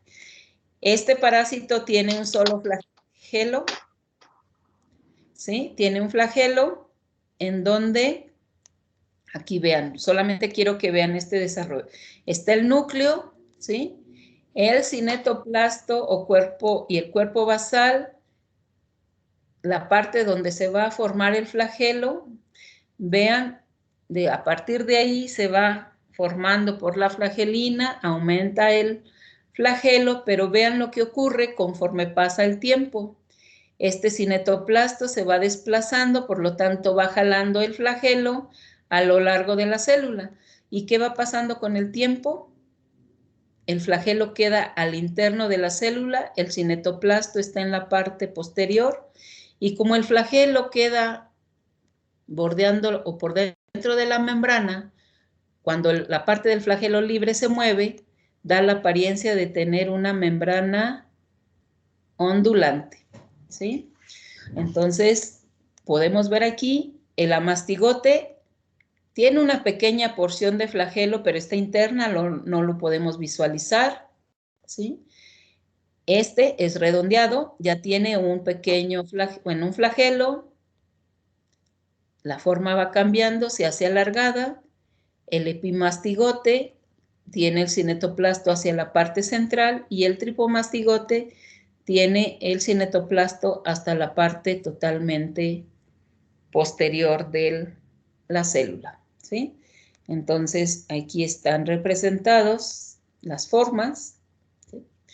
Entonces, si yo hago un examen en fresco de una muestra sanguínea de humano en su fase aguda, ¿cuál de estos estadios voy a buscar?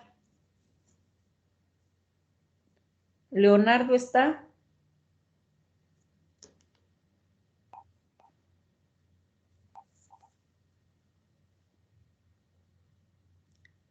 Sí, aquí estoy, maestro. ¿Cuál estadio buscaría usted en un examen en fresco de sangre de un paciente? ¿Cuál de estos? Ajá. El tripomastigoto. Ajá, exacto, ¿sí? Bueno, ahí dejé ese nombre, pero es tripomastigote o tripomastigoto, ¿sí? Exactamente, este es el que vamos a buscar en sangre, es la fase extracelular. Aquí está, ¿sí?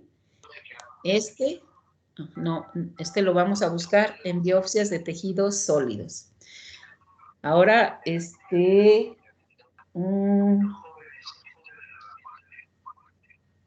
Fátima Ivonne, ¿está por ahí?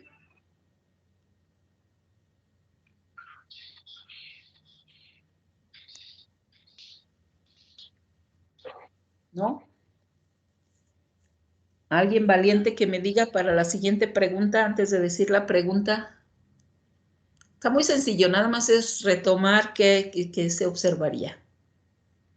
¿Nadie? ¿Nadie? Si quiere yo. Nada más me dice su nombre, por Sí, favor. Javier. Ah, todavía no me acostumbro a su voz. A ver, Javier, si hiciera un hemocultivo, ¿qué estadio se encontraría en el hemocultivo? En el hemocultivo, pues el tripomastigote y el amastigoto también. ¿No? Ah, no, sí, solo el tripomastigote. En el cultivo dijimos que se iban a desarrollar todas las formas que se desarrollan en el insecto. En el insecto se desarrollan esfero, pro, epi y tripomastigote. El amastigote solamente se va a desarrollar en el hospedero vertebrado, que sería un humano o animales como armadillos, ratones, perros, etcétera, ¿sí?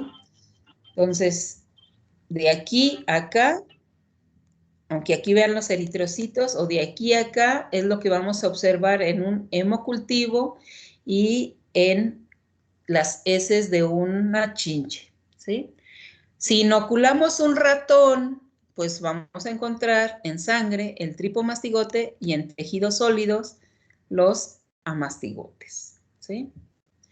Bueno, entonces aquí está lo que estábamos diciendo. Para el diagnóstico, en la fase aguda, vamos a buscar en sangre el tripomastigote. Podemos encontrar en la fase aguda, en la fase indeterminada y en la fase crónica, si es que sospechamos de que tiene tripanosoma, pues podemos encontrar amastigotes y aquí también en la fase crónica, en biopsias de tejidos. Pero en la fase aguda solamente en la sangre, tripomastigote. Si es que ya queremos o le quieren hacer una biopsia al paciente, pues también pueden encontrar amastigotes directamente en las úlceras que presenta el paciente o en algunos órganos, aunque no es muy recomendable, ¿verdad? ¿Sí? Si se hacen los cultivos, podemos encontrar estas fases del parásito solitas o reproduciéndose, como ven aquí. A esto se le conoce como roseta.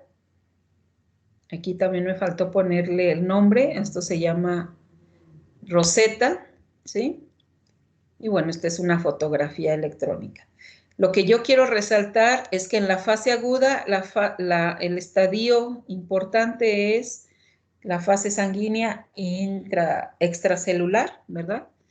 Que la podemos ver en el examen en fresco, en el frotis, en la gota gruesa, haciendo el seno diagnóstico, haciendo las tomas de muestra para concentración, las podemos ver en el hematocrito, etcétera, etcétera. También diagnosticar en la prueba rápida, los cultivos, etcétera, etcétera. En la fase indeterminada es difícil encontrar tanto la fase intracelular como la extracelular, Pero en esa fase indeterminada, si ustedes ya sospechan que el paciente es un posible paciente con tripanosomiasis americana o Chagas, la determinación de anticuerpos se vuelve útil. También hay pruebas que no las puse aquí porque no están, la serología también se puede utilizar y pues ya lo vamos a ver eso más que nada en teoría, ¿sí? Y bueno.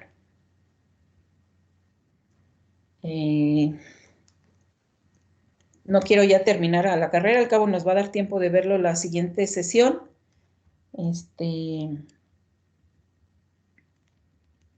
Para que ya puedan continuar con sus clases, porque siempre ando corriendo. Bueno, no sé si hasta aquí tengan alguna duda o pregunta. Nos falta ver esos esquemas, esos flujos para los reportes epidemiológicos a la Secretaría de Salud. No sé si tengan algún comentario hasta ahora. José, ¿algo que agregar referente al proceso? ¿No? No, todo está bien, Yola. Ustedes, jóvenes.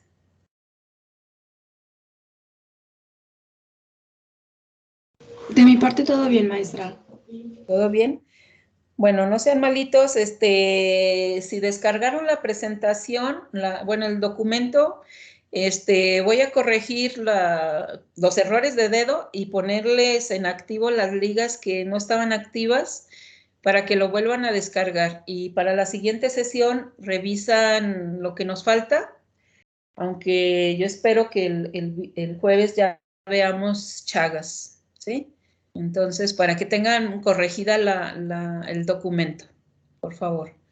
Bueno, si no es así, nos vemos mañana. Les había dicho que íbamos a hacer una actividad mañana, va a ser hasta el jueves, para poder ver el tema del examen y hagan el repaso completo.